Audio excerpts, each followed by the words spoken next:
উৎসুক জনতার ভিড় লেগে আছে ভিউয়ার্স। হ্যাঁ, আসসালামু আলাইকুম ভিউয়ার্স। আমি বলছি সেই আমাদের মিজানুর রহমান আজহারী সাহেবের ওয়াজের কথা। তো উনি এসেছিলেন গত শনিবার ময়মনসিংহ শহর ওয়াজ করার জন্য। উনাকে আমন্ত্রণ জানানো হয়েছিল এবং উনার জন্য স্পেশালি আমাদের সার্কিট ময়দানে ওয়াজের ব্যবস্থা করা হয়েছিল পুরুষদের জন্য এবং মহিলাদের জন্য হচ্ছে যে ময়মনসিংহ শহরের জেলা স্কুল প্রাঙ্গণে মাঠে জেলা স্কুল প্রাঙ্গণ মাঠে আপনার মহিলাদের আসনের ব্যবস্থা করা হয়েছিল।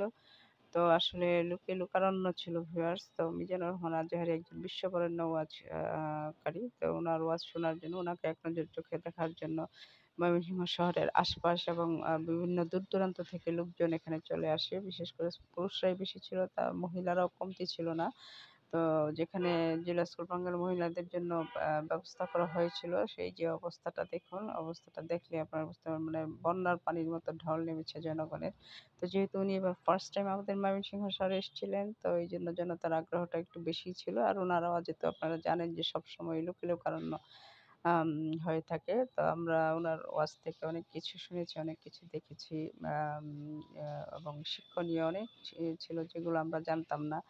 এবং আমাদের জানা উচিত। তো সেগুলো আমরা জেনেছি। তো উনি আসলে তো মানুষের কাছে যে উনি কতটা প্রিয় এবং সেটা মানুষের উপস্থিতি দেখলে আপনারা বুঝতে পারছেন যে যেমন পুরুষ হয়েছিল তেমন মহিলা হয়েছিল। শুধু একদম আবালো-বৃদ্ধা বনিতা ছোট থেকে বৃদ্ধ পর্যন্ত, একদম শিশু থেকে বৃদ্ধ পর্যন্ত সকলের সমান উপস্থিতি ছিল ভিউয়ার্স। তো আর আপনারা তো জানেন যে ময়মনসিংহ শহরটা হচ্ছে প্রচুর মাদ্রাসা, মসজিদ, মাদ্রাসা আছে এই শহরে। তো মাদ্রাসার অজস্র আ লাখ, লাখ মাদ্রাসার ছাত্রছাত্রীরা আছেন। তারপরে হচ্ছে যে টিচাররা আছেন। এরা গিয়েছে বিভিন্ন দলের জামায়াতের বিশেষ করে জামায়াতের লোকজনরা গিয়েছে এবং পরিবারের মানে সর্বশ্রেণীর অর্থাৎ সর্বশ্রেণীর জনসাধারণ এই মাহফিলটাতে উপস্থিত ছিলেন। তো স্পেশাল ওনাকে এক নজর দেখার জন্য ছিলেন। এই যে দেখুন কি পরিমাণ তো মহিলারা আমরাও যারা ওনাকে দেখতে চেয়েছিলাম বাট আমাদের পক্ষে সম্ভব হয়নি। যেহেতু আমরা হচ্ছে যে আউটসাইডে ছিলাম। আমাদের জন্য আ মহিলাদের জন্য স্পেশাল অন্যত্র ব্যবস্থা করা হয়েছিল। তো এখানে একটা টিভি মতো সেট করে দেওয়া হয়েছে। আমরা স্ক্রিনে দেখেছি এবং মাইকে ওনার ওয়াজটা শুনেছি আরকি। তো সবারই উনাকে শুধু এক নজর দেখার জন্য ভিউয়ার্স ওয়াজ শোনা এবং উনাকে এক নজর দেখার জন্যই অনেক দূর-দূরান্ত থেকে লোকজন এসছে এবং ওনার সম্মানে আমাদের ময়মনসিংহ শহরটা একদম আ নতুন সাজে সজ্জিত হয়েছে। বিভিন্ন জায়গায় পোস্টার, ব্যানার, ফেস্টুন নানান কিছু লাগানো হয়েছে এবং লাগিয়ে একদম শহরটাকে নতুন সাজে সজ্জিত করা হয়েছে। তো এই আরকি। দেখুন কি পরিমাণ। তো একদিকে ওয়াজ হচ্ছে আরেকদিকে মানুষের হাউ-খাউ কথাবার্তা মানে তারপরেও ওয়াজ ক্লিয়ার শোনা গিয়েছিল। পরিষ্কারই শোনা গিয়েছিল।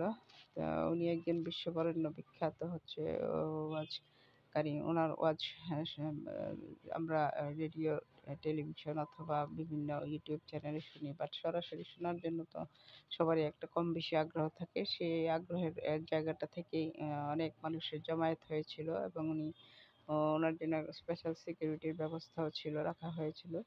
তো এটা তো খুবই স্বাভাবিক। তো আমাদের যদিও সবকিছুতে কিছুটা ঘাটতি ছিল। উম তো তারপরেও মাশাআল্লাহ খুব সুন্দরভাবে আ শুরু থেকে শেষ পর্যন্ত আ সে সুসম্পন্ন হয়েছে এবং খুব সকাল থেকে লোকজনের আসা যাওয়া ছিল। মানে আস্তে, আস্তে জমায়েত হতে, হতে একদম উপচে পড়া গণবিস্ফোরণের মতো অবস্থা সেটা আপনারা স্ক্রিনে দেখতে পাচ্ছেন। তো আসলে ভিউয়ার্স আমি আজটা পুরোটাই শোনাতে পারতাম বাট শোনা হয়নি বিকজ আমি আবার যদি কপিরাইট ক্লেম খেয়ে যাই এইজন্য আমি শোনাইনি। বাট যেহেতু আমাদের উনি ময়মনসিংহ শহরে ১ম এসছেন সেজন্য আমি ভিডিওটা করেছি একটা স্মৃতিকে ধরে রাখার জন্য। এটার জন্যই আমার এই ভিডিওটা করা। তো সব মিলিয়ে দিনটা খুবই ভালো কেটেছে। আল্লাহ ওনাকে ভালো রাখুন। আল্লাহ হাফেজ। সবাই ভালো থাকবেন।